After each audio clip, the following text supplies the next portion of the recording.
টি-20 বিশ্বকাপে পাকিস্তান ভারতের বিরুদ্ধে তাদের ম্যাচ বয়কট করে চরম বিপদে পড়েছে।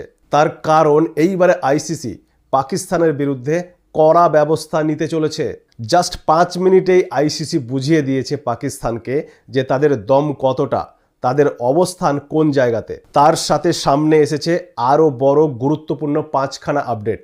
সবগুলোই আপনাদের জানাবো, ভিডিও দেখতে থাকুন। পাকিস্তান টি-20 বিশ্বকাপে ভারতের বিরুদ্ধে তাদের ম্যাচ বয়কট করে বিশ্বকাপের মজাটাকেই নষ্ট করে দেওয়ার চেষ্টা করেছিল। তাই তারা স্পষ্ট জানিয়ে দেয় তারা ভারতের বিরুদ্ধে বিশ্বকাপে তাদের ম্যাচটা খেলবে না। এর পেছনে কারণ একটাই ছিল, তারা এখন বাংলাদেশের বড় ভাই সাজতে চাইছে।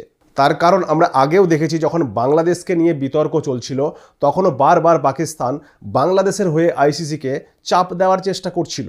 তারাও এটাই দাবি করেছিল যে বাংলাদেশের ম্যাচগুলোকেও শ্রীলঙ্কায় শিফট করতে হবে। আইসিসি এটা না করায় বাংলাদেশ বিশ্বকাপ থেকে বাদ পড়ে এবং স্কটল্যান্ড সুযোগ পায়। এই বাংলাদেশ ইস্যুতেই পাকিস্তান যে জালটা বিছিয়েছিল, এখন সেই নিজের জালেই খুব কঠিনভাবে জড়িয়ে পড়েছে পাকিস্তান। এখন পাকিস্তান টের পেয়ে গেছে যে আইসিসির সাথে ঝামেলায় জড়িয়ে তারা ভুল করেছে। আসলে ফেব্রুয়ারির 1 তারিখেই পাকিস্তান সরকার ঘোষণা করে যে তারা ভারতের বিরুদ্ধে বিশ্বকাপের ম্যাচটা খেলবে না, যেটা হওয়ার কথা ছিল শ্রীলঙ্কার কলম্বোতে 15 ফেব্রুয়ারি। পাকিস্তান সরকারের পক্ষ থেকে এটাই টুইট করা হয়। কিন্তু আইসিসি স্পষ্ট জানিয়ে দিয়েছে পাকিস্তান ক্রিকেট বোর্ড থেকে, অর্থাৎ পিসিবি থেকে আমরা এখনো কোনো মেল বা চিঠি পাইনি। তাই আইসিসিও তাদের টুইটের মাধ্যমে জবাব দিয়েছে। আইসিসি তাদের একটা টুইটে স্পষ্ট বলেছে পাকিস্তান চাইলে তাদের সিদ্ধান্ত পুনর্বিবেচনা করতে পারে, কিন্তু আইসিসি কোনো দেশকে নিজেদের ইচ্ছা মতো বেছে বেছে ম্যাচ খেলার অনুমতি দেবে না। ভারতের বিরুদ্ধে ম্যাচ বয়কট করার হুমকি দিয়ে পাকিস্তান ভেবেছিল হয়তো এই টুর্নামেন্টে বিশেষ একটা পরিবর্তন নিয়ে আসবে, কিন্তু সেটা হয়নি। উল্টে কি হয়েছে, পাকিস্তান এই টুর্নামেন্ট থেকে বাদ পড়ার দরজায় এসে দাঁড়িয়েছে। বিভিন্ন মিডিয়া রিপোর্ট অনুসারে যদি পাকিস্তান জেদ ধরে বসে থাকে যে তারা ভারতের বিরুদ্ধে ম্যাচ খেলবে না, তাহলে পাকিস্তান ক্রিকেটের ভবিষ্যৎ খুবই খারাপ হতে চলেছে। তার কারণ এই ভারত পাকিস্তান ম্যাচ না হওয়ার ফলে আইসিসির যে ক্ষতি হতে পারে, সেই ক্ষতি এড়াতে আইসিসি পাকিস্তানের বিরুদ্ধে কড়া সিদ্ধান্ত নিতে পারে। পাকিস্তান ভেবেছিল ভারতের বিরুদ্ধে ম্যাচ বয়কট করলে হয়তো বাকি ক্রিকেট বোর্ডগুলো তাদের পাশে এসে দাঁড়াবে, কিন্তু সেটা হয়নি।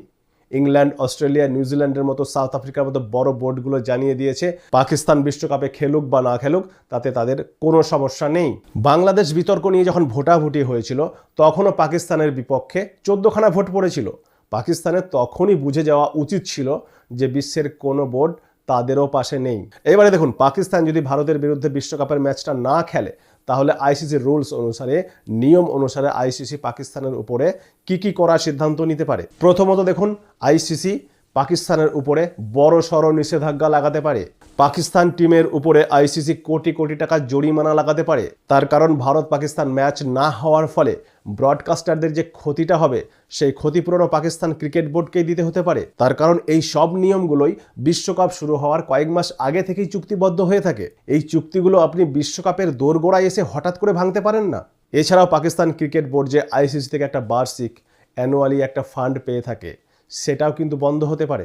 বাইল্যাটারাল সিরিজগুলোর উপরে প্রভাব পড়তে পারে। পিএসএল এ খেলার জন্য অন্যান্য দেশের ক্রিকেট প্লেয়ারদেরকে এনওসি দেওয়া হবে না। তার মানে এটাই দাঁড়াচ্ছে যে পাকিস্তান ক্রিকেট কার্যত বন্ধ হয়ে যেতে পারে। আইসিসি স্পষ্ট জানিয়ে দিয়েছে যে এটা পাকিস্তান সরকারের সিদ্ধান্ত, কিন্তু আমরা পিসিবির কাছ থেকে এখনো কোনো লেটার বা মেল পাইনি।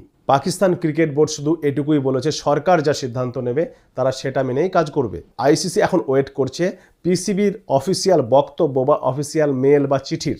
এইদিকে আবার অলরেডি পাকিস্তান ক্রিকেট দল শ্রীলঙ্কা পৌঁছে গেছে বিশ্বকাপের ম্যাচ খেলার জন্য। তারা তাদের বিশ্বকাপের জার্সিও লঞ্চ করে দিয়েছে। মানে সব মিলিয়ে একটা বিভ্রান্তিকর পরিস্থিতি হয়ে উঠেছে। পাকিস্তান আবার বলেছে যে চ্যাম্পিয়ন্স ট্রফির সময় আইসিসি তো আমাদেরকে ভারত সরকারের বা বিসিসিআই এর কোনো চিঠি দেখায়নি, তখন ভারত সরকার বারণ করেছিল বলে ভারত খেলেনি। এখন পাকিস্তান সরকার বারণ করছে তাই আমরা খেলবো না। কিন্তু ভাই বোকা পাকিস্তান ক্রিকেট বোর্ড, তোমরা কি আইসিসির কাছে তখন জানতে চেয়েছিলে, দেখতে চেয়েছিলে যে আমাদের ভারত সরকারের বা বিসিসিআই চিঠিটা দেখাও?